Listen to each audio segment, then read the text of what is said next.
Pike's pushed more and far enough ahead. He's got out of line. Is now Pike going to have a go at Werrell? Don't push him off. He's in the championship fight.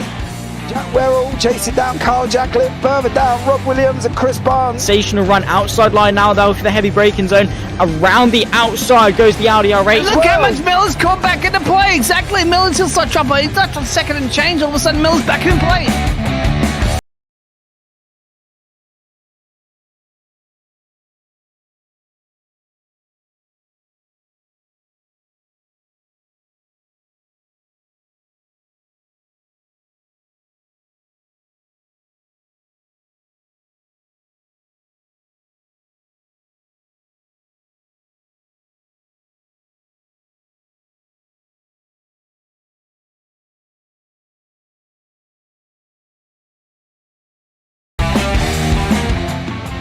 Moving on to the back end of Phil Jocelyn. So there's been a lot of movers and shakers in this first 2 laps here for race. Absolutely serious racing league. Everybody's allowed to have fun. Yeah. It's all about the entertainment, so I hope everybody is enjoying themselves out there in the chat. We know that Ron is been enjoying himself watching the Burger King machines off into the grass a little bit there as they're really bunching up now.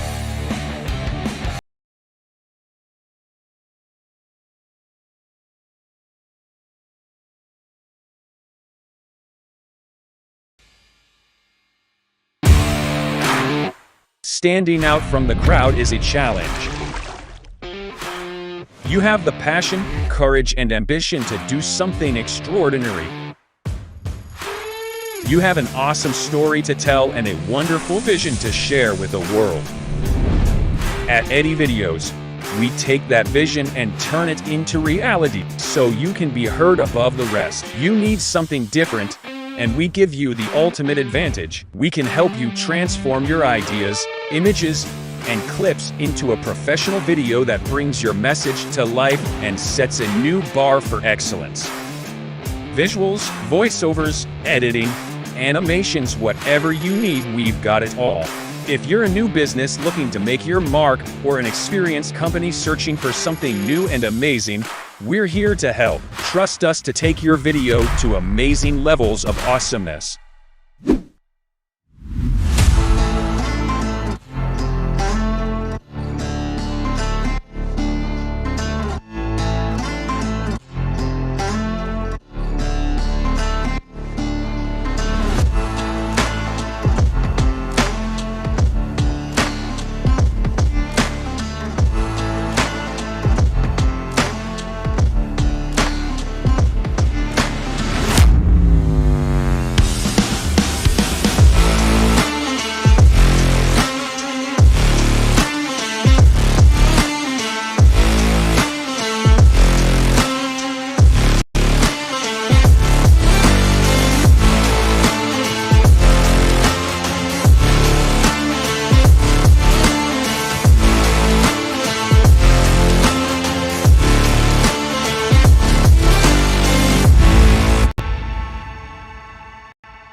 Does he have it? Medeiros is going to get it. Medeiros is going to get it. He's on the outside line though, going into the fastest corner on the circuit. Surely this can't work. Dominic Ligner has got a sensational run outside line now though for the heavy braking zone. Around the outside goes the Audi R8. Look how much Miller's come back into play. Exactly. Miller's still such up. He's touched on second and change. All of a sudden, Miller's back in play. Can Barry do it? Big Barry's going to do it. Big Barry!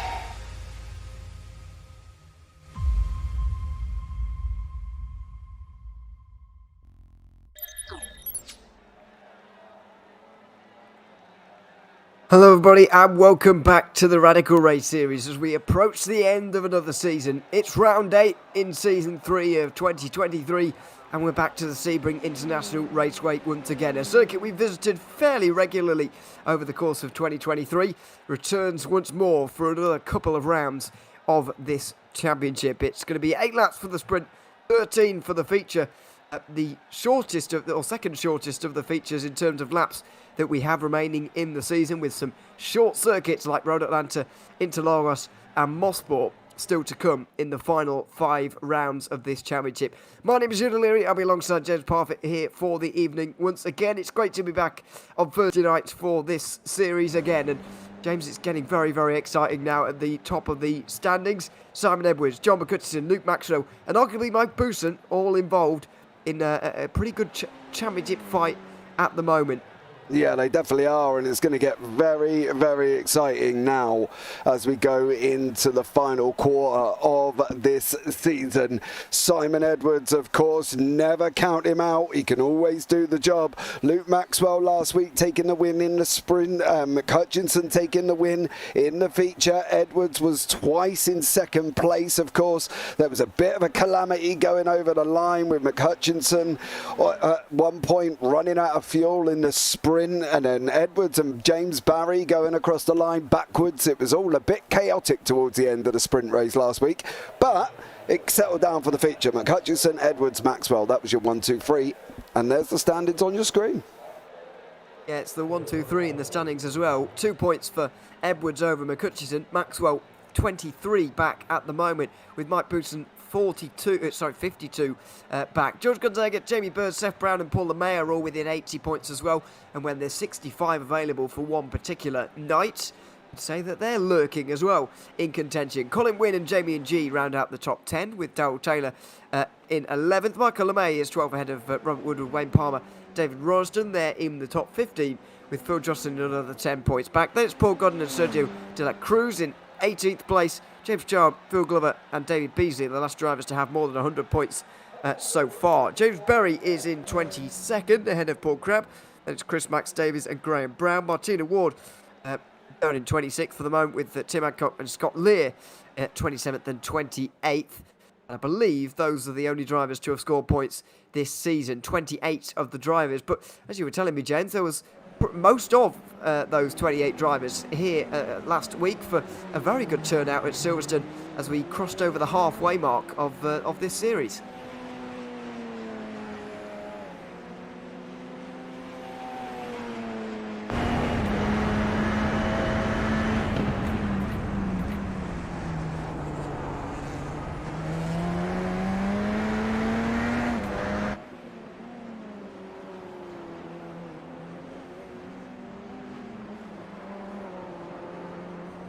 So much happening that at the end of the day we had to try and unpiece what had happened, and it did turn out that McCutcheon did run out of fuel, but the race itself was really good. Of course, you know, it was Silverstone in general. We saw a little bit of too wide going through Maggots and Beckett's. We saw some great action going down into Stowe, down into the Vale and the chicane. There was a lot going on, and I've got to be honest, it was really quite interesting about the fact that obviously we had these drivers on track. We had 22 of them, and they put on a great show. And unfortunately, George Gonzaga had a bit of a nightmare going round up through Village and the Loop. He got himself caught up. Woodward also as well.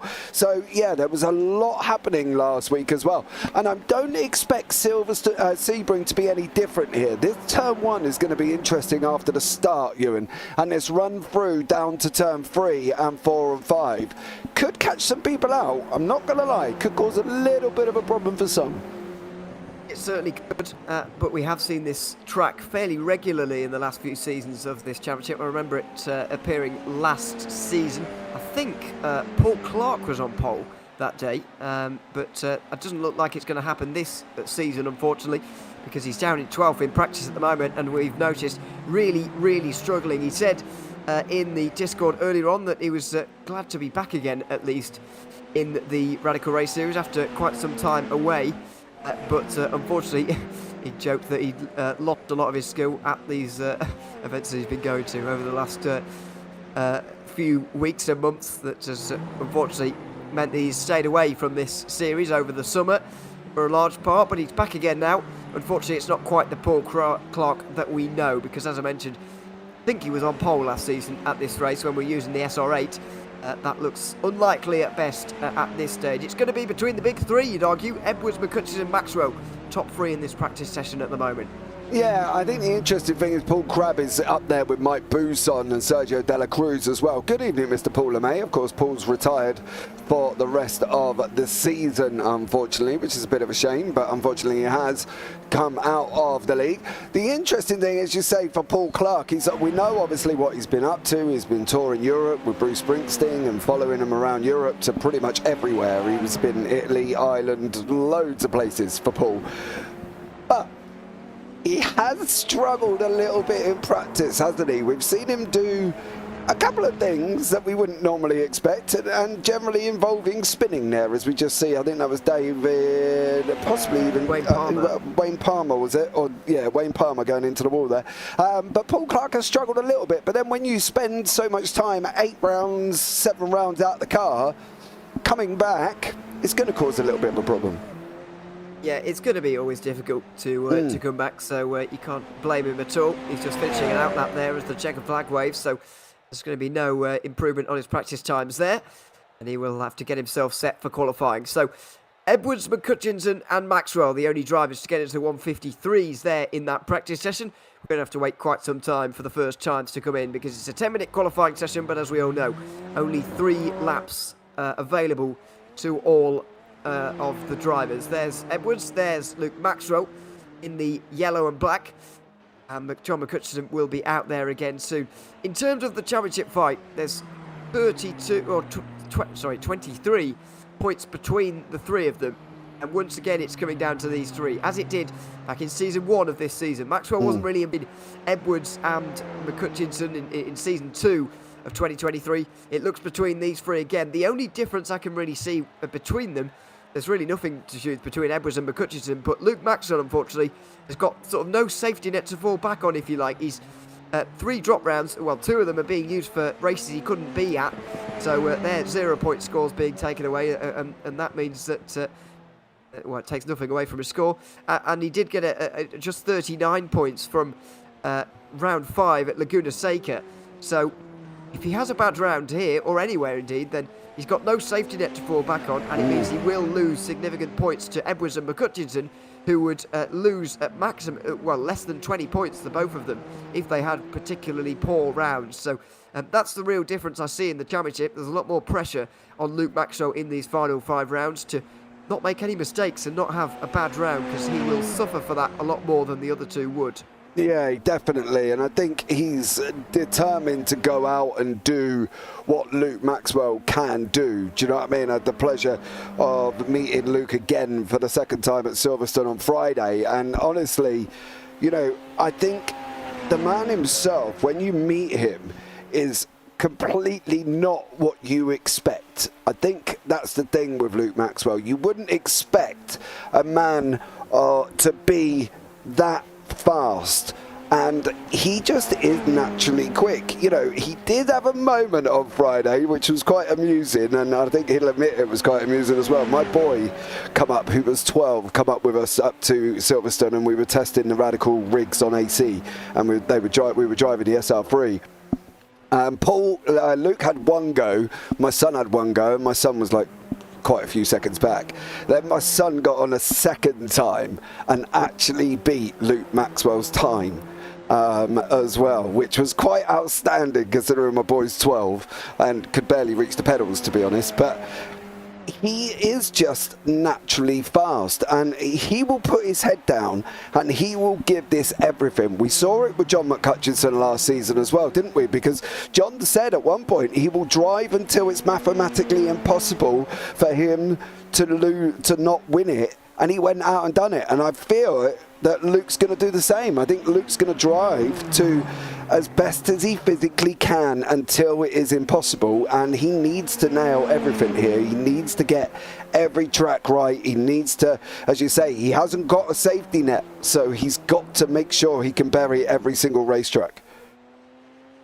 So it sounds like we need to get your son in the Radical Race Series, to be honest. He's already asked me, mate. He's already asked me about joining as well. Why not? Well, yeah. To be fair, it can't be the same son I bumped into yesterday in iRacing officials. It was actually. Yes, races. it is. Oh, right, okay. Yeah, it was. He doesn't do officials very well, shall we say? But he's quick at the rest of the time. So it's an interesting one. As I told you earlier, I wasn't in the same race, but saw him in practice session. And, well, it's all chaos in practice sessions, isn't it, sometimes? Yeah. We were only adding to it, me and your son. Anyway, Simon Edwards makes his way over the line. He'll set the benchmark at the end of the opening lap, and it looks like that's going to be difficult to beat. Luke Maxwell can't quite do it for the moment, and neither can any of the others. I think that's Crab who's got up into second place for the moment. Can't see John McCutcheon for the time being. Not sure where he's got to on this opening lap, whether he's waiting for the others he's to just cross the line literally first. going around the last corner. There we are, doing a bit of a Luke Maxwell. Maxwell likes to leave it quite late, but this time it's McCutcheon who will make his way over the line at last of the three championship contenders, if you like. It's going to be third for John McCutcheon. Good time from Paul Crabbe you'd have to take out of that, because we expect the other three to be there, but Crabbe right in the mix as well. Yeah, and it's interesting, obviously, with Crab being absent for the last few races as well. For the fact that he's now come back and he's sitting in second is incredible for him. But he's put himself in the mix around the championship contenders, which is always tough, because you never really know whether you should be fighting, whether you should be pulling over, what you should be doing. I'm sure the Irishman isn't going to just go and pull over. I think he's going to fight these guys as much as possible. But Simon Edwards has got a green, 2 purples on the board as well, so he's going quicker. It's gonna be Edwards, McCutcheon, Maxwell. I don't know if Crabbe's got any more in him. I'm not saying anything detrimental about Paul Crabbe, because he has got a purple on the board and greens currently at the moment as well, so he's doing a stellar job. But we've got to look at the top 3. It's got to be between them, I think. Yeah, it has. To be fair to Sergio De La Cruz as well, he's in the 154s in the opening lap, which is very impressive indeed, and it's actually quite close to where his practice times were, so if he can continue to improve there, then maybe there'll be something special from him. It's another faster lap time from Simon Edwards there, a few purple sectors, and he will just push that margin out ever so slightly. Maxwell goes up to second place. Crabbe can't quite match that improvement of Luke Maxwell there, and so he slips to third. Will he slip to fourth by the end of this lap now? Because John McCutcheon is also making his way down the back straight and towards the final turn now. Not sure. Oh, he hasn't got any purple sectors on him for the moment, which is not good news at all. And John McCutcheon may well be staying on the outside of the second row just for the moment. Over the line, it's a purple final sector. It's good enough for second place. It's not a bad time, and this is going to come down right to the very end now, the final laps of this qualifying session. Yeah, it definitely is. Look at that. Edwards on a 153.6. Hutchinson not even in the 153s, 154. James Barry, I'm expecting at one point as well to get himself up there. He's going to be involved. He has been as well. It was a great race last week. However, Barry did end up going over the line backwards. I believe he did post a video of him as well, because he was like, James, this is what you missed. And he was spinning with Simon Edwards. It was quite well, Simon went across forwards and Barry went across backwards, but I'm expecting James Barry to also get himself involved as well. Not a great first lap of a 155.21. Sergio De La Cruz currently sitting down in 5th here, Ewan. 3 greens, a purple and a yellow. He's not having a bad one at all, to be honest. No, he's not. I think he's going to cross the line after Simon Edwards, isn't he, at the end of this session now? Oh, and that's not going to count. Anyway, he's out on the outside of the road, and he'll get an off track for that. He won't have improved anyway. Will Simon Edwards improve? Will he need to? Oh, he's pushing out right to the wall there at the very final turn. That was impressive from Edwards. It's not quite enough. He's not improved this time, but I don't think it will matter in terms of Luke Maxwell, who can't improve himself either, can he? No, Luke Maxwell doesn't improve either. Paul Crabbe over the line, so 55 from him. He won't improve, so now it's just all down to John McCutcheon. Can he take the pole position away from Simon Edwards, who's held it right from the very start? He was first driver across the line. He set the benchmark, and still that benchmark hasn't been beaten. John McCutcheon makes his way around the final turn. He does have a purple sector to his name. Is it enough, though, to take pole position away? No! No, not quite. Not quite. Hutchinson improves, but not quite by enough. He will stay second, and Simon Edwards will just take pole. Oh, Simon Edwards there absolutely hooked it up with that 153. What's Barry got on him? He's got some greens in the board as well. David Beasley's just done a 156 over the line. There's quite a harsh spread of times here between the 153 and 156. What about Barry? Puts himself in 8th on a 154. Another man that breaks into the 154s as well. Jamie Bird's just finished. Damien G coming trickling over the line there as well. So, yeah, 45 seconds to go, and everybody has done there as well. Paul, Ben Underdown, welcome in. Good evening, Paul. Officials are night race this week, so thought it would be the same. No. Maybe not. No, yeah, Bring in the dart, though. That's very interesting. They do have lights, mind you, so it makes it a little bit more better than Spa, I'm not going to lie. It's very rare to see these cars raced in the night, though. I don't remember a night race almost ever. Maybe when we went to Daytona, was it in the night? But other than that, yeah, you don't see it very often at all. That would have been quite an experiment. But I think, thankfully for us anyway, it's not dark, because we would have had a terrible time seeing whose headlights belong to who. Because, as you say, the darkness would certainly mask some of these brighter liveries, definitely. Simon Edwards takes the pole position, though, and in the end, it was dramatic, but nearly half a second between himself and John McCutcheon. Luke Maxwell and Paul Crabb were all within half a tenth of McCutcheon, though, with Sergio De La Cruz not even that far away. Seth Brown, 6th place, ahead of Mike Booston and James Barry, who shared row 4.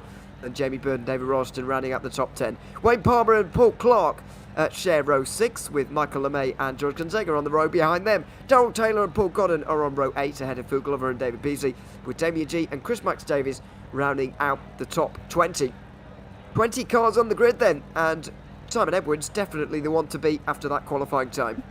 He is the man to beat. He is the man with the target, and now he's just got to hook up the start. If I remember Sebring last season, didn't Paul LeMay have an awful start that caused a big old palaver at the start?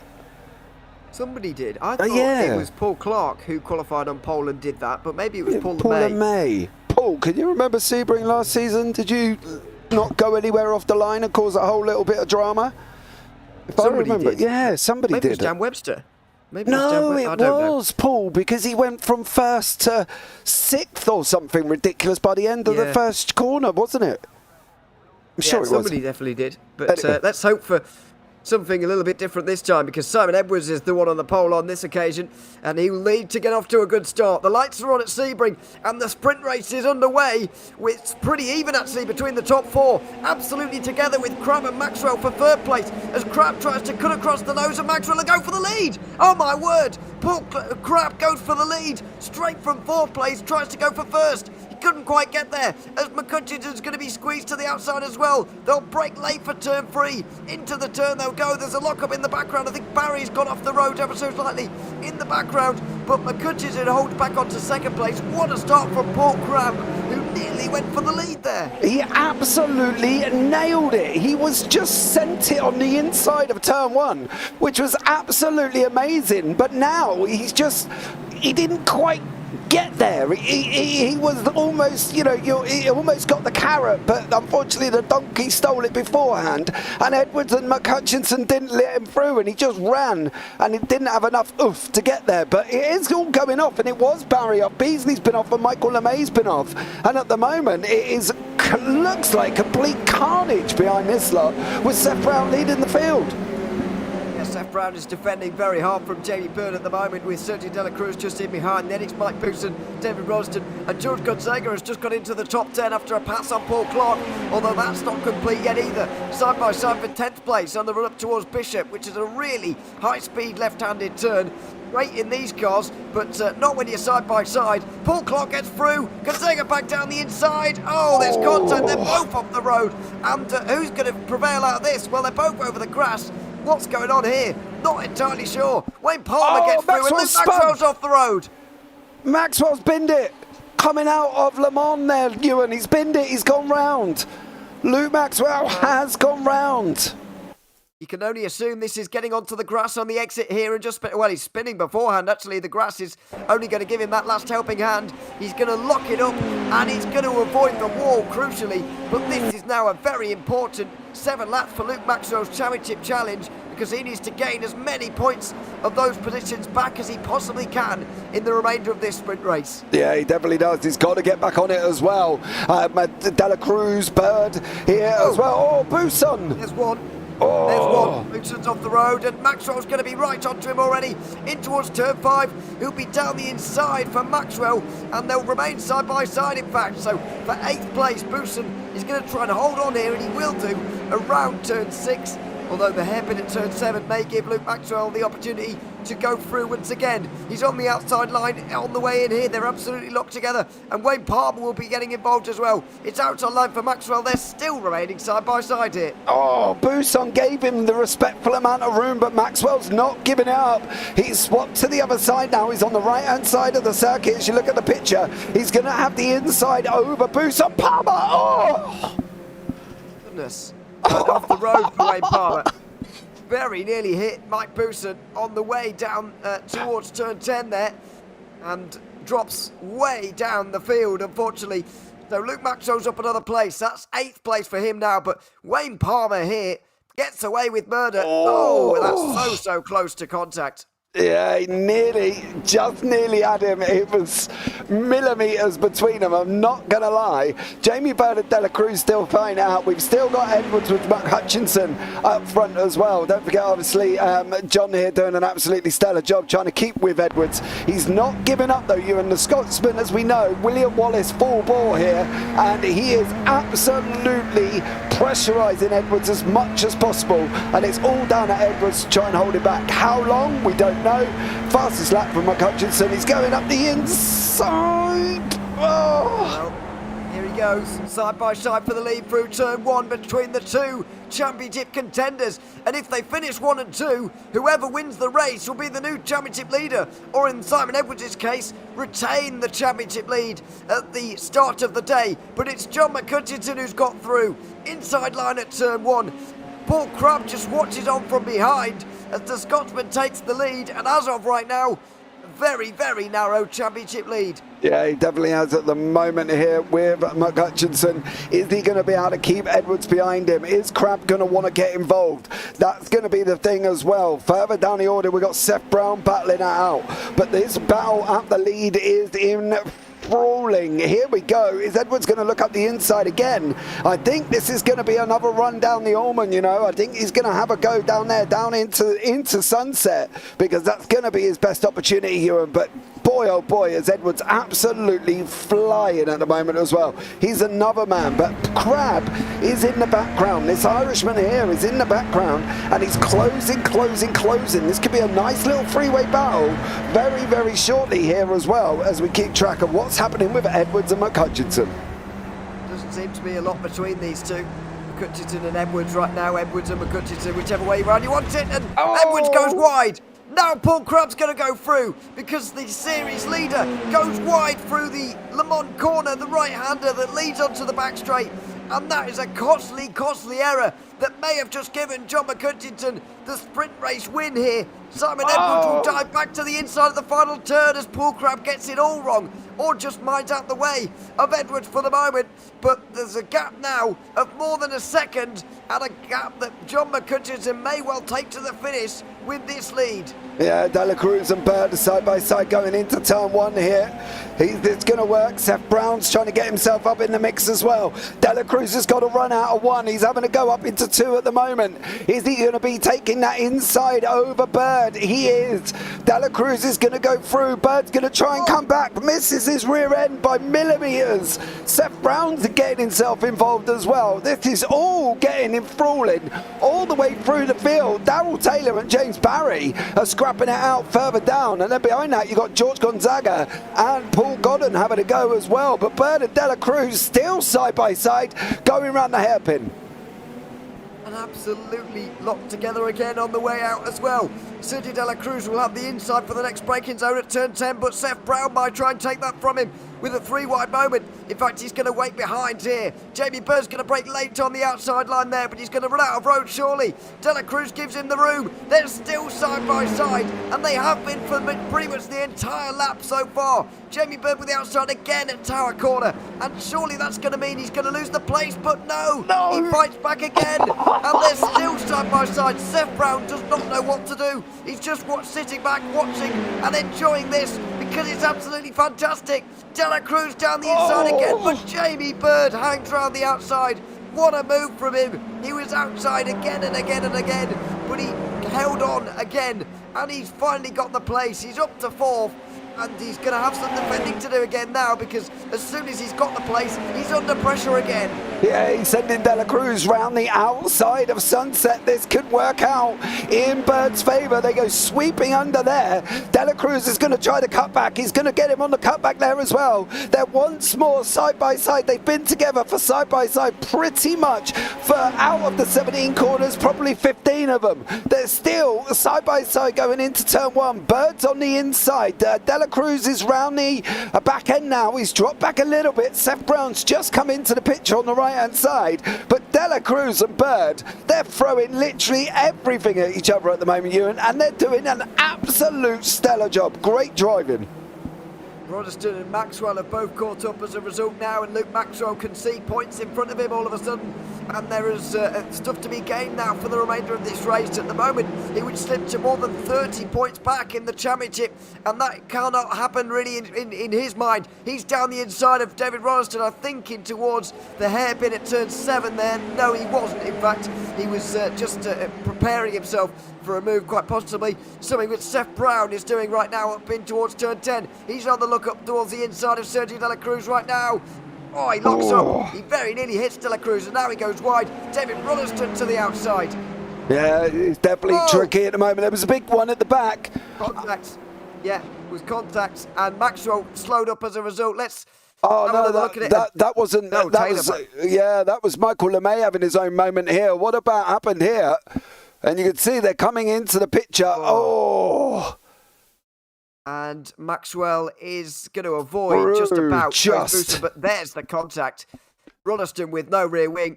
And unfortunately, I think it was Roddeston who just cut across Seth Brown, tried to take the corner away from him there, and unfortunately the two made contact, and they're both in the wall and now down the order quite considerably. In fact, Seth Brown has carried on, but David Roddeston back to the pit lane. He definitely is at the moment. That's obviously got Simon Edwards now with Paul Crabb pressurising him. There's Bird and De La Cruz in the background. They're still going at it. Maxwell's now up into currently 7th place, but got James Barry for company. And Mike Bousson, Darrell Taylor's just having a side-by-side with Barry now. Down into turn 1, Taylor in that Skittles liveried machine. Barry on the inside, Taylor around the outside. Can he hang it round as well? It's going to be all about whether or not they're still going to be side by side going up into 2. Is Taylor going to hang it out? He's not there at the moment, and Barry manages to hold on to that place so far. But Bird and De La Cruz, they're just attached to each other like a bungee cord. They're not letting each other go, and they're going at it once more. They certainly are. What a battle we're seeing between these two. Bird through this time on the way in towards the hairpin, but Sergio De La Cruz is going to try and make this overtake happen. He's been searching for it for a while. Outside line at turn 10, that's not going to happen for him. Bird quite late on the brakes, but stops it up in time. He will hold on to 4th place as Maxwell and Bousson go side by side at the very same corner. Just in the background there, Maxwell holds on for now, but Bousson giving him a very hard time for 6th place. Yeah, it definitely is. Mike, of course, not giving up here. He's not giving up. He's got to try and do it as well. He's got his teammate McHutchinson in the lead at the moment by 1.6 seconds. He needs to help out John. He needs to try and get past Maxwell. But Maxwell's on a charge back through the field. We saw his incident earlier on coming out of Le Mans, and it was very, very, very tricky. Just now, he hit that grass, and unfortunately, he went round here, and it's all about whether or not Bousson's going to be able to get through. Is, and it's going to be the difference between 1 point here or there for Maxwell, but these two are going to start just inside the top 5 by the reverse grid. As things look at the moment, we're about to start the penultimate lap of the sprint race. Top 10 get reversed after this, and then there's a feature race of 13 laps coming up. Hutchinson looks like he's going to be starting that one from 10th place with some work to do as Jamie Bird and Sergio De La Cruz battle again. Bird again holds on to the place. De La Cruz again putting him under pressure, and Bird with the confidence to just slot back onto the racing line there before turn 3. Yeah, he gave him no prisoners there, did Jamie Bird. He literally turned round and just said, see you later, thank you very much, you're not having it currently at the moment. And he had the confidence to move over here as well. But De La Cruz is not giving up, mind you. He's still going at it once more as they're coming around that hairpin now. De La Cruz is going to try and get a better run than Bird out. Bird had to take that tighter line. De La Cruz is going to try one more around the outside on this run up through Fangio and into turn 10. They're going to be side by side again, Ewan. How many times are we going to say that tonight with De La Cruz? Oh, Bird's lost it. He's just locked it up and he's thrown it away. De La Cruz surely is going to have 4th place now, because Jamie Bird has just locked up and maybe opened himself up to attack from Luke Maxwell on the final lap as well. It's a costly error to end a wonderful battle between those two, and luckily for us they'll be starting at 6th and 7th together on the restart as well, which is fantastic as Daryl Taylor's off at Tower Corner. Not sure why. He's had a spin on his own by the looks of things. Yeah, I think he just went off completely on his own there, did Daryl Taylor, unfortunately. And he was under pressure from George Gonzaga at one point, so I'm wondering if there was any contact. No, it looks like he's just snapped it and unfortunately gone into the barrier, and that has put end to Daryl Taylor. Paul Godden has also had a moment. We're on the final lap of the race here. We'll just pick up and see what Paul's been up to. And unfortunately for him, he's coming off. He goes, bounces. Oh, is that car going to buck him out? It is. And there he goes, Paul Godden as well. So Taylor and Godden not having a good last couple of laps here, but we are on the final one here, and McCutcheon is out in front as he heads round Big Bend and down into the hairpin. Yep, John McCutcheon with a gap that was opened up by Simon Edwards' mistake through Le Mans quite a few laps ago. And ever since, McCutcheon has been able to hold that and take it to the line. As things stand, he would get a 1-point championship advantage over Simon Edwards as Jamie Bird makes a mistake.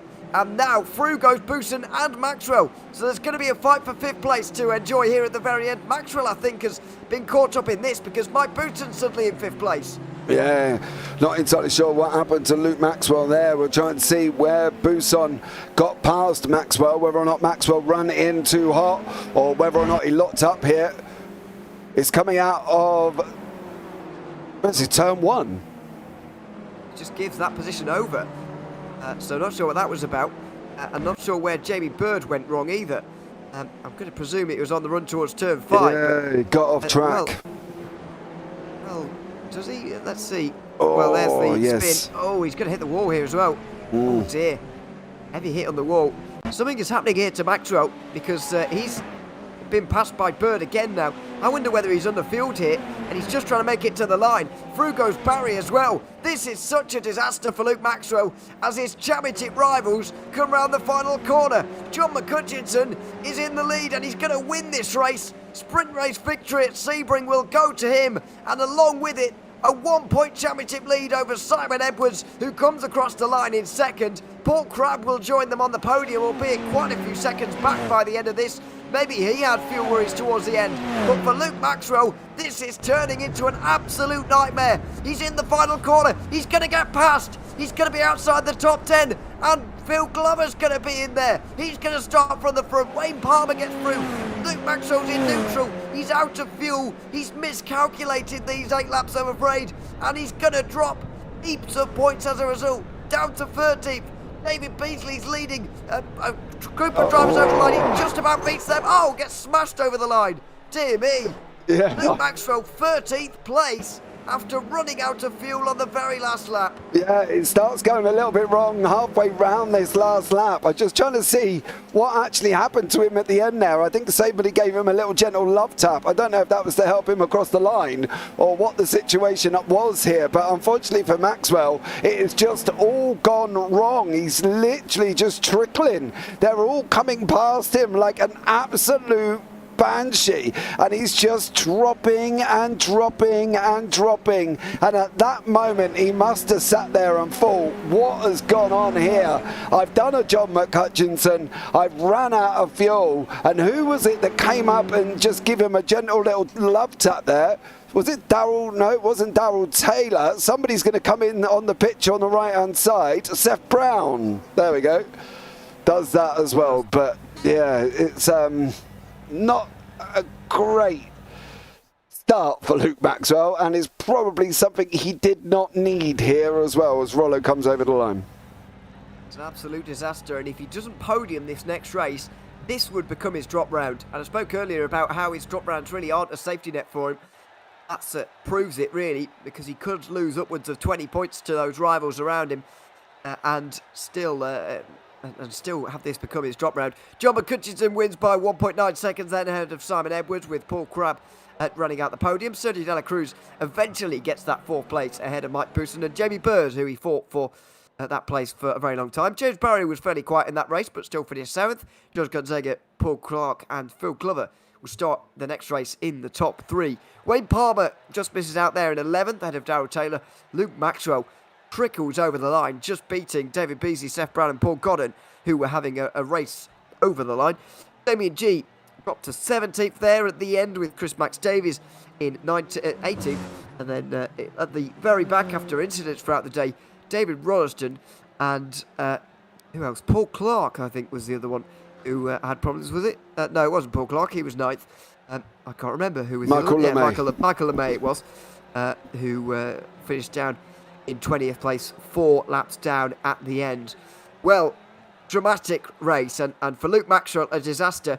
Does that mean he's now out of the championship race? Well, he's definitely given himself a little bit of a challenge. I think that's the only thing I can say. He's got to come from 13th, I believe he was, down to the lead. And in the meantime, you've got Simon Edwards and McHutchinson in front of you, with the likes of Barry as well. Yeah, it's... Well, let's just say, if he makes it into the top 5, Luke Maxwell has probably driven the best he has ever driven. I think that's the only way we can put that. Well, I think it's going to have to be one of those drives now from Maxwell. As things stand, if these points were to stand from tonight, he would be 38 behind John McHutchinson, which would leave him an average of 10 points to gain every single round. And even by winning every single race from here on to the end, that would not necessarily be accomplished. So it's not a great situation for Luke Maxwell to be in at all. Let's see the starting grid, though, for race 2, as Phil Glover and Paul Clark will start from the front, with George Gonzaga and James Barry on row 2. Jamie Bird and Mike Bousson behind them, with Sergio De La Cruz and Paul Crabb on row 4. Then the championship protagonists, Simon Edwards and John McHutchinson, just inside the top 10. Wayne Palmer and Darryl Taylor will share row 6, with Luke Maxwell 13th, and a lot of work to do from there. David Beasley 14th ahead of Seth Brown. Then there's Paul Godden, Jamie G, Chris Max Davies and David Rolleston, with Michael LeMay bringing up the rear. 20 drivers here at Sebring, and a very, very important race coming up as far as this championship is concerned.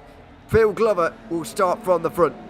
How long is he going to be able to hold on to that lead for, with Paul Clark looking threatening alongside him? The lights come on here for the feature race at Sebring, and we're underway. George Gonzaga with a great start as Glover goes almost nowhere. 4 places lost in the first few 100 metres, and Gonzaga it is down the inside in towards turn 1. He's going to take the lead. Very nearly contact between Barry and Clark there through turn 1 as Jamie Bird gets into 3rd place. Coming through right now is Paul Crabb as well. He's on the outside line. McHutchinson staying where he is in the midfield. Very congested, and he's side by side with Maxwell already. And now Phil Glover gets overtaken. That was very close. McHutchinson's on the inside of Glover, and now he's going to go through as well.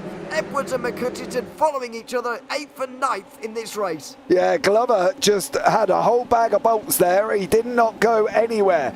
Paul Clark's going for the lead. He's got the gap over there as well. Gonzaga! Oh, no! Clark and Gonzaga get into contact, and they get overtaken by everybody.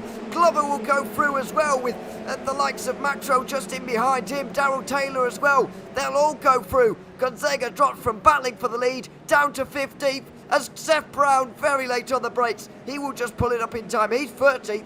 But what a dramatic start as Clark and Gonzaga throw that lead away. Yeah, they literally just ended up taking each other out there. I don't know if Clark didn't give the room on the outside. There's somebody off the side of the circuit there as well. And unfortunately, it did not look great from Paul Clark and George Gonzaga. But I want to pick up here Simon Edwards, John McCutcheon, Luke Maxwell, a flying Dela Cruz, a fast Buson, a fast Crab. This is going to be a barnstorm in 12 laps here because 13 laps, sorry, because these guys are going to struggle. Everybody in this front pack from Barry, Bird, Crab and Buson have all been quick tonight, and that's one of the things that these guys are going to struggle to get through on.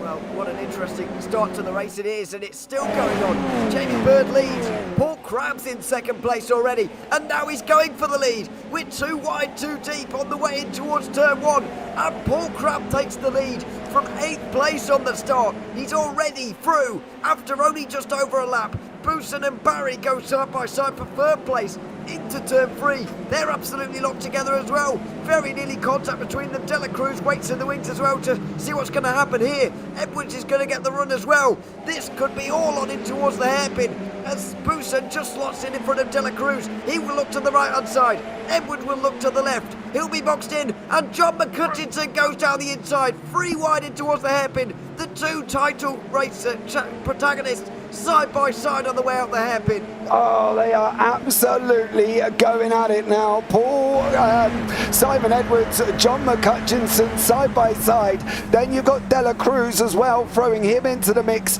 at the same time. And it is all going to be going off now because Edwards can see the Scotsman in front of him. He's already looked at the back end of Hutch's car until Hutch pulled away and it all went a little bit wrong. But Bird and Crab are going at it side by side as well. Buson and Barry have just swapped places with Buson going through. McCutcheon going past Barry.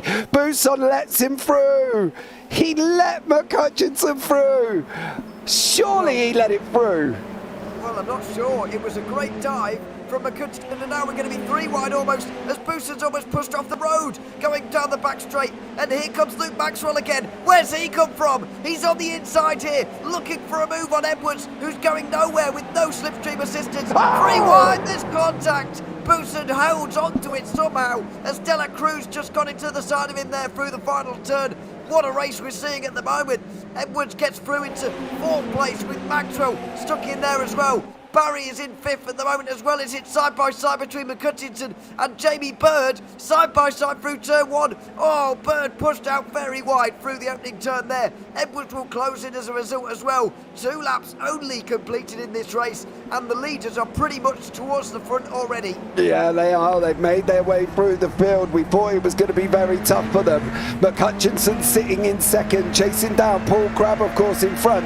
Then you've got that Barry, Maxwell, Cruz, Buson, Taylor as well, all in the back as these SR10 drivers are absolutely throwing this car at each other, and it has been absolutely incredible. There's a big one there. Oh, Buson and Barron. Yeah, Buson and Barry have gone off the road down at the hairpin, back on again just in front of Paul Clark. I do fear a little bit as to what's happened here. Is it 2 separate incidents maybe? Oh yeah, it is. So there's Barry, and there's, oh, they both synchronised go around in 2 separate incidents. That was Barry just up in front, and then the slightly more red radical, it was Buson also going around sort of on his own there. I'm not sure who Barry was side by side with actually, but it was certainly whoever he was that served him off as Paul Clark is off the road again out of Tower Corner. Yeah, Clark looks like he's just binned it. Oh, he was helped. Seth Brown. Well, he was already on his way, Clark, and unfortunately Seth Brown just got straight into the back of him as well. Clark gets going again back in 20th place, unfortunately for him, as Buson and Barry go side by side themselves. Edwards and Bird in towards the final corners themselves now as well. Jamie Bird looking to hang on to this podium, but it's unlikely with the presence of five-time champion Simon Edwards right alongside him for the moment. In towards turn one they'll go. It's going to have to be a great move round the outside here for Edwards, and he's not going to attempt it on this occasion. He will hang back and wait for a better chance. Oh, look at Maxwell's run. Oh. They're going to be side by side. Sorry there, but Maxwell got a great run out of turn one. And while Edwards was waiting for Bird to decide what he was going to do, Maxwell almost capitalised on that as well. So Edwards has got to try and get past Bird here because Maxwell's looking racy at the moment. He is, and he's come from absolutely nowhere in this race, really. Started down in 13th, and he's already with the championship leaders himself. Needs to beat them both ideally today. Needs to beat John McCutcheon and Simon Edwards in this race ideally, but I don't think it's going to happen for him. He's going to drop even further away in this championship, you would feel, as we go on board with him now. Just in behind Jamie Bird. The longer this battle goes on, the better chance John McCutcheon has of winning this race with almost no contest, because Paul Crabb is the only driver now standing in his way. Yeah, Maxwell's trying to get past. We've got the fast looming Dela Cruz behind him as well. And there you can see in the front there McCutcheon and Crabb. Then you've got Bird, Edwards, Maxwell, Dela Cruz here as well, all mixing it up. Bird and Edwards are going side by side now as well, as they're going to go on that run through 15 into Le Mans. It's going to be side by side with Dela Cruz and Maxwell. This has got to be Maxwell's opportunity to clear Jamie Bird as best he can. Edwards goes and defends the inside. Here we go, the games are starting, the weaving's starting. McCutcheon's making a move on Crabb. He's gone past for the lead as well. What happened to Bird and Edwards? They're side by side still here as well as they're coming around this last corner. They're going to be in front of us now. Jamie Bird's not making this easy, Ewan. He's not rolling over here. He's definitely giving Maxwell a go. Edwards a go, sorry. Yeah, he's certainly not just letting these guys past, although doesn't go for it round the outside of turn one, probably for fear of being passed by Luke Maxwell as well. Edwards just covers off that inside line on the way towards turn three, but not well enough. Bird slightly down the inside there, can't do it. Maxwell will have to wait behind, and Sergio Dela Cruz just watches it all unfold from his position in 6th place right now. Now Maxwell will need the run out of turn 5 for a run maybe at the hairpin, but I don't think he's close enough down here either.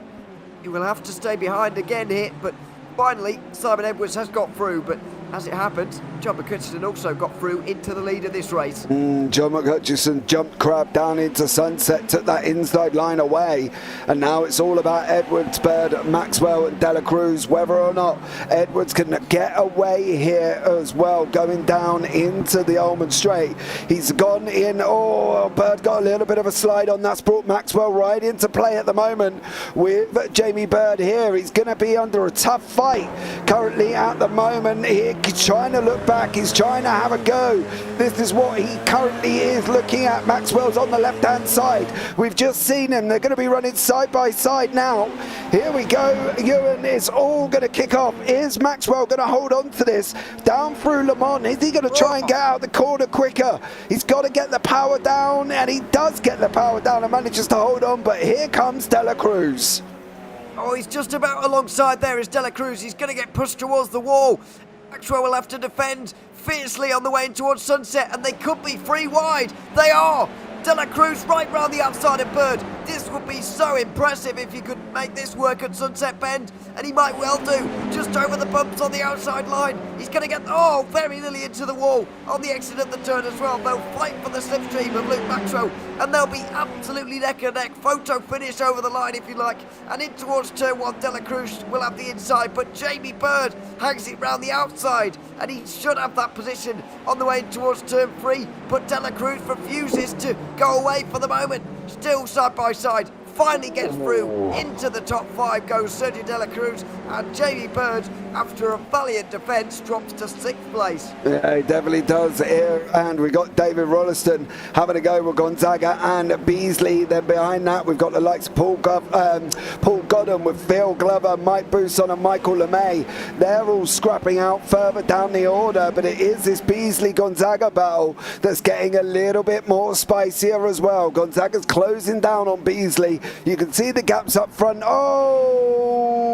David Beasley's off, unfortunately. And so's George Gonzaga. Oh dear, chaos. Chaos in the background. Not sure what was going on there. But George Contigo was the one who lost out the most. Let's see what happened. He breaks a normal point towards the hairpin, just spins on his own. And Rollo in spins. sympathy. I'm not sure who that was. Dave Rolliston. Rolliston, maybe? Yeah. Yeah. Who just went around, and then Gonzaga gets out of the way, spins around and gets back going again. Unfortunate day, really, for George Gonzaga, considering his very high placing in the standings, in the championship standings. Never a threat, really, for the title, but a threat for a top 5, which would be a good season result for him. Doesn't look like this race is doing him any favours in terms of that. So John McCutcheon still leads. Then it's Paul Crabb, Simon Edwards, Luke Maxwell and Sergio De La Cruz. The battles are further behind for the moment as Wayne Palmer gets himself into 8th place at the expense of Jamie and G. Yeah, he does. He goes round on the inside. G's running round the outside. They're going to be G still in front. He got the run out of that last corner, taking that very wide line. Palmer's not giving up here, of course. He's trying to go once more. Here's Wayne Palmer. He's trying to go up the inside. G covers him off, though.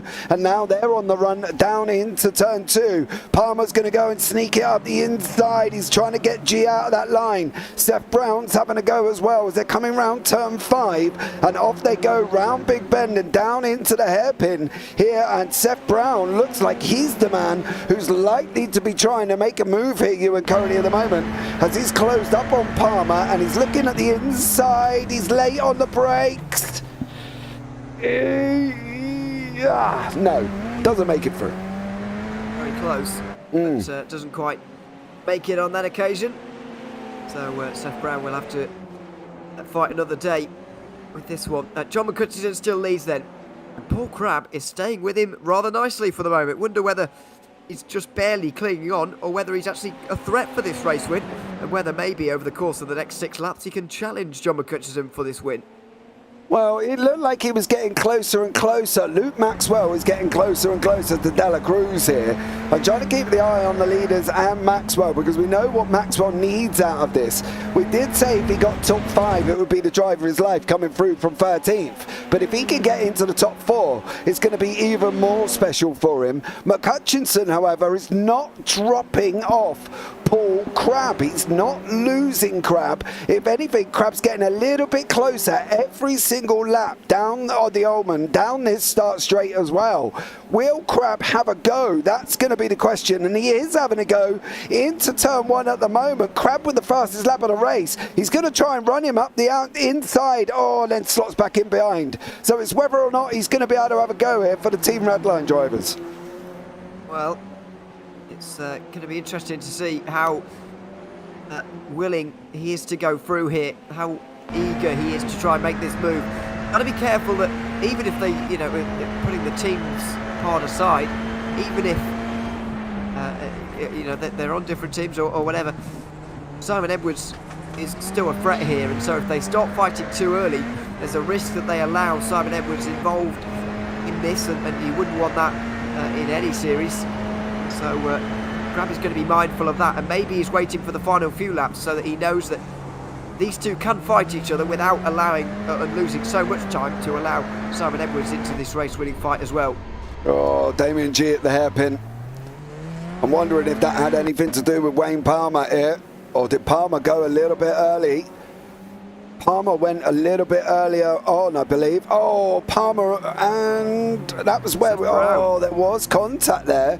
But then Damien G went and lost it down into the hair, but looks of it down into the hairpin here. And this could have possibly been all on his own here, Ewan, as well. So Damien G, unfortunately, looks like he's done this himself.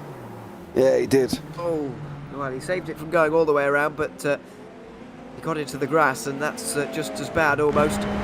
So drops positions.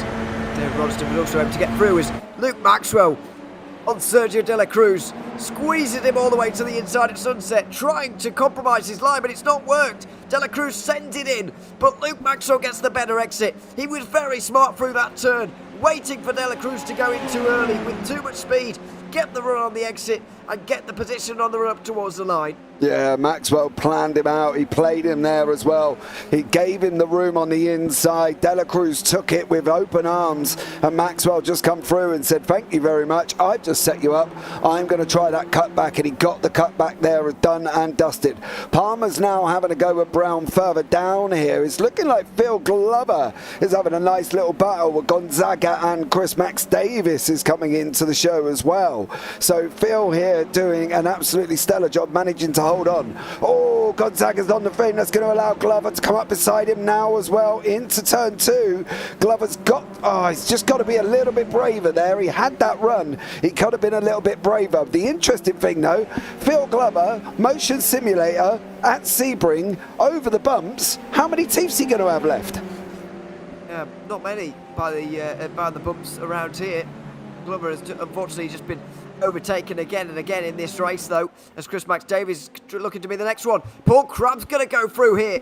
Wonder if there was a mistake from John McCutcheon out of Tower Corner there, because that is not a place where you often see overtakes made. Yeah, I will have a look back, but I want to check this run out down the Ullman. This is where McCutcheon, of course, is going to be that little bit quicker. He's got to try and get past him. Here we go. He's closing, and out we go.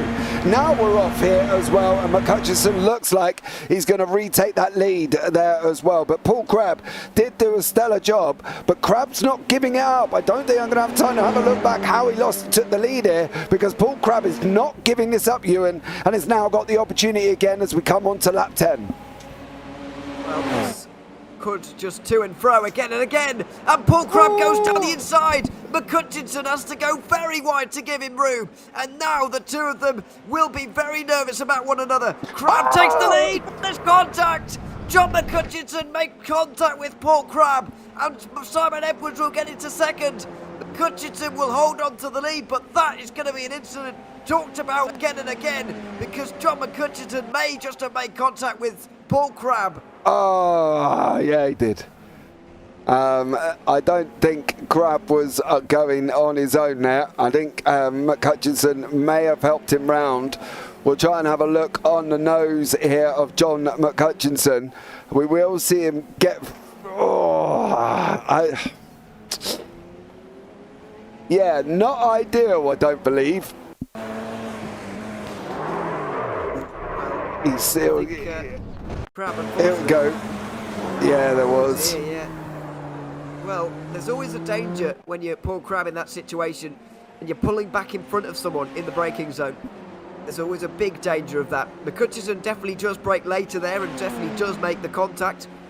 But Crabb has maybe got to take some responsibility there, as maybe did pull in front of McCutcheon in the braking zone.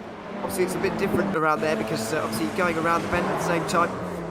It's a difficult one to call there. I don't know. It's a tough one, isn't it? Because normally the emphasis would say it's on the car in behind to brake as well. The problem is Crabb was already in front of him. He didn't have... McCutcheon wasn't alongside. If you have a look, Crabb is actually in front, and that's why he hits him where he hits him. So yeah, that's a tough one to call, and I'm sure Paul Crabb and John McCutcheon might, I don't know, have a conversation possibly about what happened there. They may well do, because that was a definite contact. Whose fault it was, up for debate. I think McCutcheon may well get away with that one, because of the way that Crabb came back across McCutcheon so late on in the braking zone. But let's see, as battles further back will continue. Seth Brown has had a good recovery here to 7th place, just ahead of Wayne Palmer. David Roston not too far behind with Damien G. And then Michael LeMay, who's gained 9 places in this feature race so far. Yeah, he's trying to come back through. Obviously, we saw what G's got himself up to at the hairpin, and Michael LeMay trying to have comeback there as well. They've also got James Barry and Buson. Now, it's quite interesting, actually. The Buson-Barry spin at the hairpin was the same as Beasley and Rolliston. So they literally both spun behind each other, and they're all trying to come back through the field, because there's Barry, there's Buson, there's LeMay, there's G, and there's Rolliston. So they're all 5 of these are currently trying to come back through the field after incidents. So yeah, it's getting rather interesting here with these guys. Another man that looks like he's had a bit of a torrid time at the moment is Paul Clark. Unfortunately, we know it's the return of Paul Clark. He's only just come back into the car, so you know it's kind of expected that he's not going to come out and be straight on the pace, and that isn't anything offensive. He probably hasn't been in a rig for quite a while. Yeah, absolutely. So still battles to be had here at the end of this race. Still 2 laps to go as well. John McCutcheon makes his way over the line with 2 seconds ahead of Simon Edwards. Again, if things were to stay as they are, it will be McCutcheon who takes the championship lead by 6 points, turning around the deficit of 2 that he had at the start of the day. Seth Brown holds on to this 7th place for the moment, ahead of Wayne Palmer, with those battles for 9th place continuing on as well. Final positions inside the top 10 still to be decided here. Yeah, they're not letting up. Palmer's not letting up. Of course, Palmer's got a bit involved in some great battles this evening as well, and this looks like it could be another one coming here once more. LeMay and G are also getting closer, further back, of course, so this could be exciting to see what Michael does here as well. We know we haven't got Paul on track. Unfortunately, Paul's done himself a baddie and is unfortunately not able to race for the rest of the season, but Michael LeMay is doing the Two Brothers Racing Team a great service here and is trying to chase down Damien G.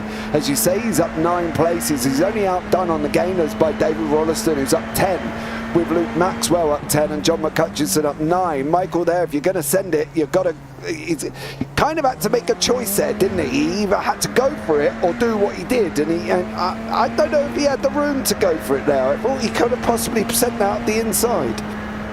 Maybe, but also didn't want to take the risk there, really. But at the end of the day, if you're not going to go for it, then stay in line, really. Stay on the racing line. Keep your speed up. Don't make a half-hearted lunge down the inside there, because that is just asking for trouble. LeMay will surely get onto the back of Jamie G again on the final lap and maybe try and make a move, as will Sergio De La Cruz here on the back of Luke Maxwell, whose championship chances are slipping away slightly with today's race. 47 points will be the disadvantage he's at now after this round, with only 4 rounds to go. That gives him an average of 12 points to gain every single race, and John McCutcheon has beaten Simon Edwards to 1st to 2nd place on every race today. For example, that's only 8 points. That just shows you what a task Luke Maxwell has got ahead of him for the remainder of this season. Have we seen today at Sebring, with 4 rounds to go, a 2-horse race emerge for this title? Yeah, one mistake. He made a mistake in Le Mans, did Maxwell. He then went and underfueled, and then that cost him. He was just dropping, being caught by everybody. So it's really, really going to be exciting, this running. One of the other exciting things we got going on is David Rolliston and Damien G. They've dropped Michael LeMay a little bit. These guys were side by side at one point. Phil Glover and David Beasley. It looks like Beasley's just gone past on Glover, and then Buson and Gonzaga are also within half a second of each other. So we've still got a couple of battles materialising as the leaders come up through Collier and into Tower. So we'll keep an eye on these as they do start materialising and dropping down here. Seth Brown with Wayne Palmer still going at it as well. Yep, they are. This is for 7th place. Palmer looking for the move, but I think it's going to be difficult with Seth Brown just ahead. Down in towards turn 10 they will go now. Brown with a comfortable advantage for the moment, and he should be able to hold on, as should John McCutcheon, unless he's underfueled or makes a mistake in this final turn. He should be on for his 2nd win of the night. He took all the points available from round 3 of this season. That was all the way back at Knock Hill. That was to be expected, I suppose. But around here at Sebring, it's an impressive performance that's seen him fend off the others to win again here in the feature race. John McCutcheon takes the championship lead and extends it over Simon Edwards with 2 race wins in one night. Edwards 2nd place on 2 occasions as well. with Luke Maxwell on the podium again, slipping to nearly 50 points back in this championship race. Sergio De La Cruz 4th ahead of Jamie Burden. What's going to be the outcome for 7th place? It's going to be Seth Brown, who hangs on from Wayne Palmer, just going a little bit wide at that final corner. Same with Michael LeMay and James Barry, here as well. LeMay does manage to hang on. What's happening further back with Gonzaga and Buson? Buson does get it there as well, and that was very close. It was very close. That was 18 points for Buson. And unfortunately, there's slim chances of his title challenge also now slip away with tonight's race. Phil Glover's having a terrible time here on the last lap. Not sure what's happened to him, but he was stopped for ages. I wonder if he's run out of fuel. He's running very slowly now on this final lap. Yeah, I don't... Oh, he's got damage. Yeah. I reckon there's a tyre deflated there, actually, and maybe some suspension damage after a crash, because he's running very, very slowly around the lap, and that means that it's going to take us ages to see the race results. Yes, it will. However long he decides to carry on for. I don't know if that's just the fact that he's got an issue on that left front there, or what the situation is. Unfortunately, I don't think I've got a camera that can point down on that side of him. There we go. Oh, he has done something. That tyre's wedged there. You see it not spinning. So the question is, where did Phil Glover do that? That's... Sure. We could pull him in while he's doing this, because let's have a chat. There you go. Because we're at a loss at the moment. Phil, welcome in. Maybe not the circumstances you'd like to be chatting to us, but it's pretty much the end of the race. What happened to you out there? First to last, so not bad, is it? Well, we're trying to work out what happened at the end of the race. It means your tyre's not spinning at the moment, as we can see. Oh, okay. Is it there? Can't see for you. Which one? Front left. Left seems hand. to be, Yeah. Unfortunately, on the last lap, I was under pressure by, I can't remember. Was it Paul? Paul Clark, I think. And it just made me go wide. So the first race wasn't bad. I had a lot more fun this week. Last week, the second race, I just was completely fed up, so I just pulled over and watched the race from the sidelines. But at least I've kept going this time. Absolutely, and you were able to start a race from the front as well, start the second race from pole position. We know you've done that on a couple of occasions this season now. Well, we're just seeing a replay of your crash there. I'm not surprised that you've got front left tyre anymore. There we are, just crossing the line in a moment. How was it starting from the front though? Does it get any less scary to be so far up the order? Because I would be scared if I'm honest with you.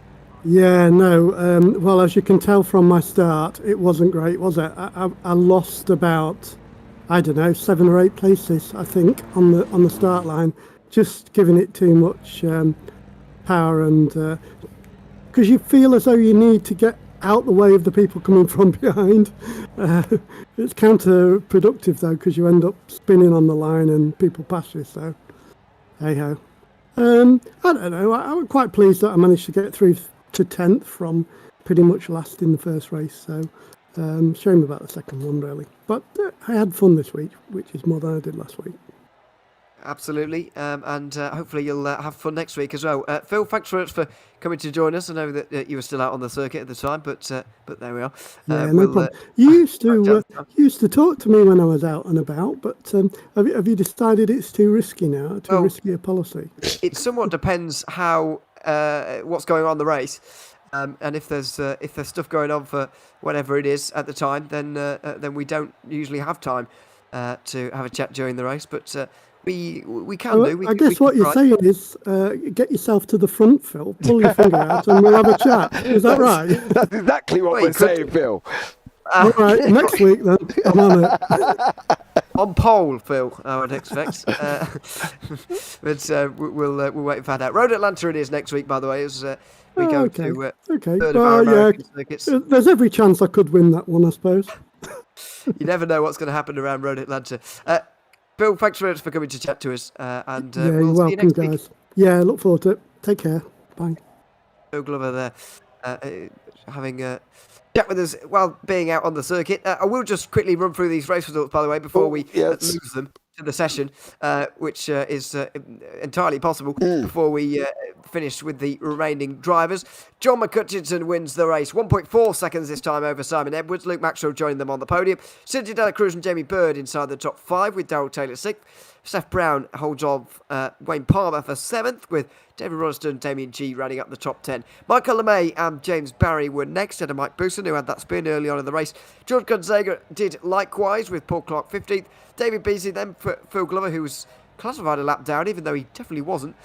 Paul Crabb may well have been after that crash.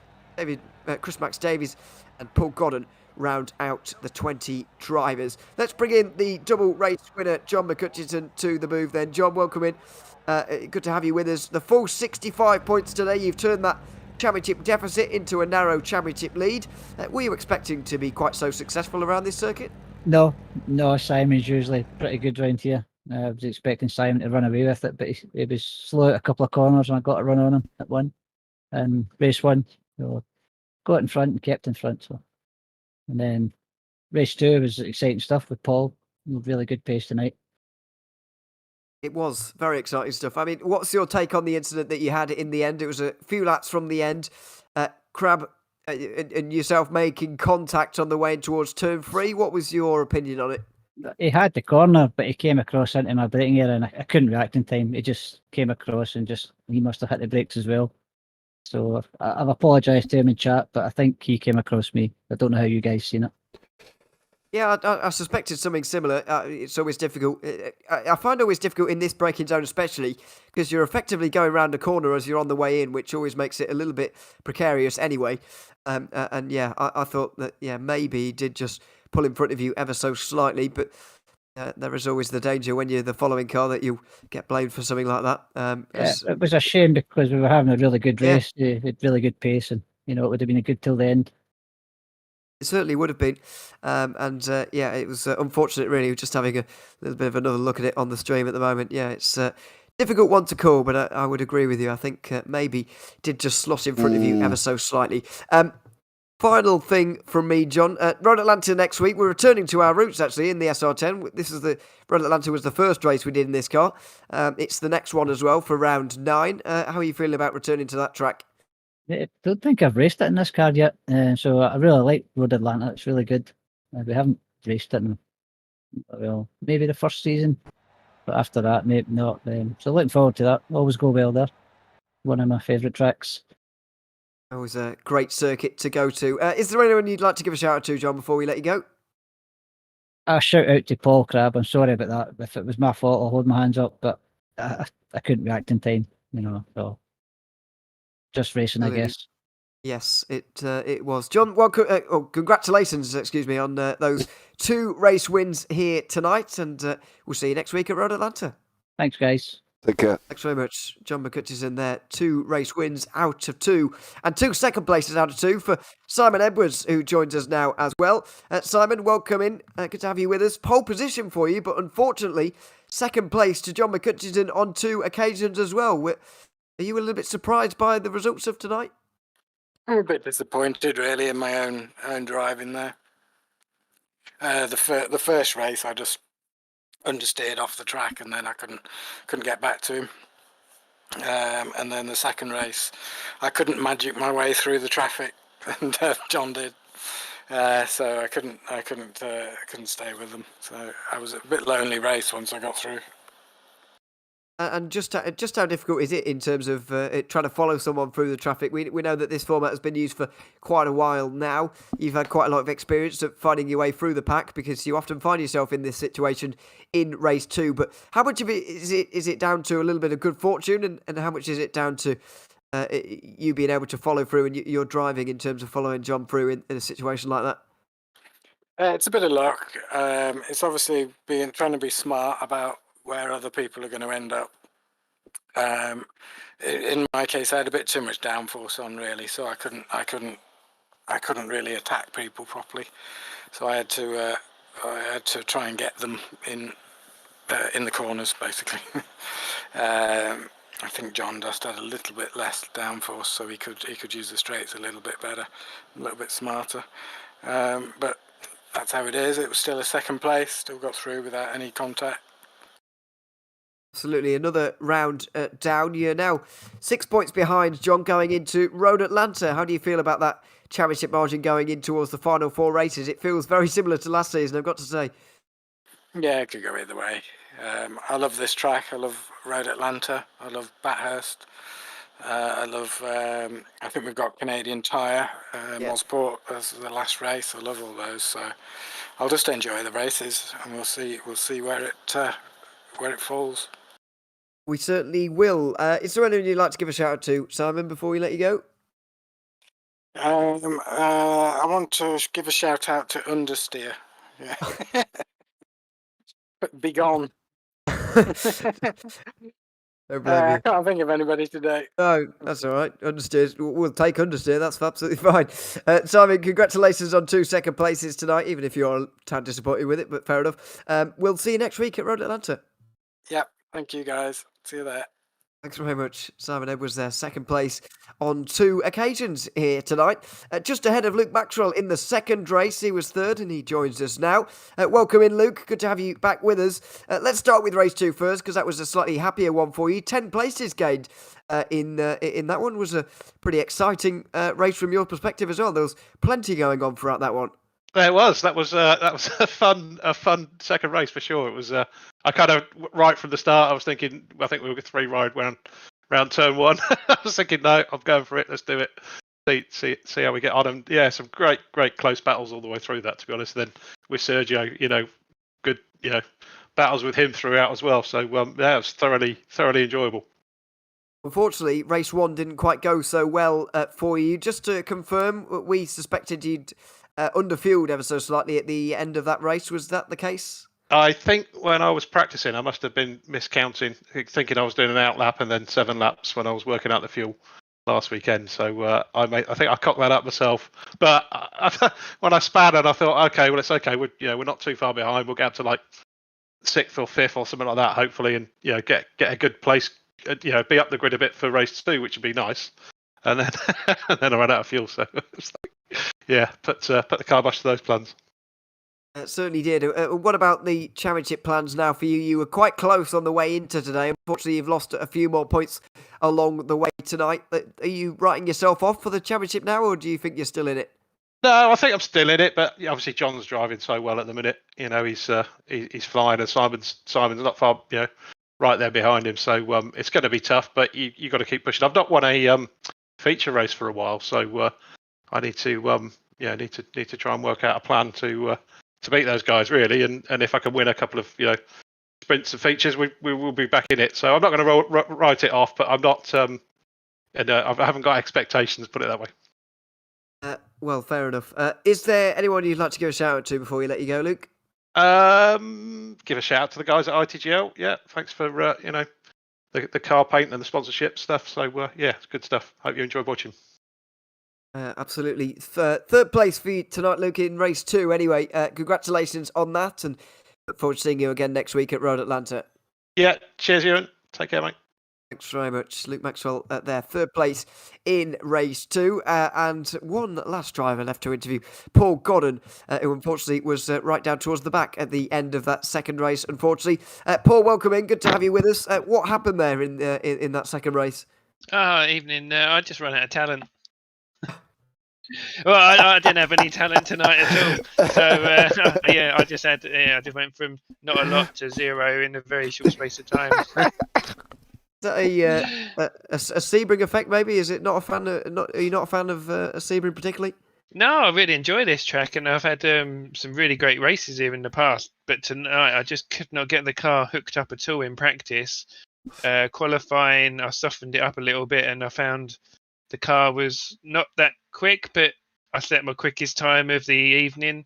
And then in race 1 was really good fun. I didn't have the pace, but I was having some really good battles with many different people, and yeah, it was really enjoyable. But I kept riding the curb coming round the corner where I crashed, and then I think it was race 1. I come round it. I would have been on pole, I think, otherwise, and I scooted across it. And as I turned back on, the wheel hit the inside of the curb, and it spun me off. So that was race 1. And in race 2, I done the same thing, but didn't quite go over the curb, and it spat me in the wall and broke my drive shaft and rear wheel. So I couldn't even move anywhere. So that was game over. What about Road Atlanta next week? Is that a circuit that's equally to your liking? Because it's quite a well-liked circuit, and that's where we're headed next week. Yeah, no, I really enjoy that circuit. Whether I'm any good here in this car is another thing. It's there's a couple of corners that I always struggle with, and it takes me a bit of time to get used to them. But if I'm hoping I can find a car setup that I'm comfortable with, and then have some good battles there again next week. But the good thing with this league is even if you are a little bit slower, you just end up battling with people, and it makes the evening really enjoyable anyway. Although it can be very frustrating sometimes to be like 3-4 seconds off the pace. But I like I said before, I set little mini goals, and tonight was to just to have fun and finish the races, which I did in the first one, but didn't in the second. So it's forget about this one, move on, and try and learn for the future. And if we come back here again in another season, hopefully I'll be quicker. Absolutely. Is there anyone you'd like to give a shout out to, Paul, before we let you go? Yeah, shout out to yourself and James for the great broadcast you do, and obviously to all the drivers tonight that throughout the field, because again they make it such a great series and friendly place to be as well, which is really enjoyable to be part of. Absolutely. Paul, thanks very much for coming to join us here this evening for a little bit of a chat after the race, and we look forward to seeing you next week for Road Atlanta. Yeah, nice. Cheers, guys. Thanks very much, Paul Godden, there, joining us at the end of the races tonight at Sebring. Well, that's just about going to do it for us here tonight in the Radical Race Series. I've got to say, James, normally I hate Sebring because I don't think it's a very good circuit to drive or rate on, but tonight it's absolutely fantastic. Yeah, it definitely was. I have heard that you want Sebring repaved. Well, yeah, I bet Zach Sweeney has sold that to you, hasn't he? Yes, he may have mentioned that you are not a lover of it and that you would like it repaved. He's a habitual liar, though, isn't he? Zach Sweeney. So, no, he's certainly lying on that occasion. I don't want Sebring repaved, but I do want it to be eliminated from the earth because I don't like it very much. How's that any better? I'm not sure. No, it's probably not, is it? But no, it kind of puts into perspective my point. I really enjoyed it tonight. It was absolutely fantastic racing, especially race 2, the reverse grid. 5 cars barreling down towards the final corner. 3 wide were a few of them as well. It was great stuff. It definitely was, yeah. And I think going forward, I think if Maxwell comes out on his mission as much as he is saying he's going to be, then this could be an absolute barnstorming end to this season. And I think I would, so looking forward to how this is going to pan out here, because there's a lot of racing left and there's a lot more racing to come, and I think that's going to be absolutely incredible. Certainly is. Make sure you join us again in 1 week's time when we go racing at Road Atlanta. Make sure you subscribe to the JPB YouTube channel because there's a whole lot more racing coming up over the course of the next 7 days until we see you again. For now, though, from me, Ewan O'Leary and James Parfitt alongside me, it's goodbye for now, and we'll see you at Road Atlanta.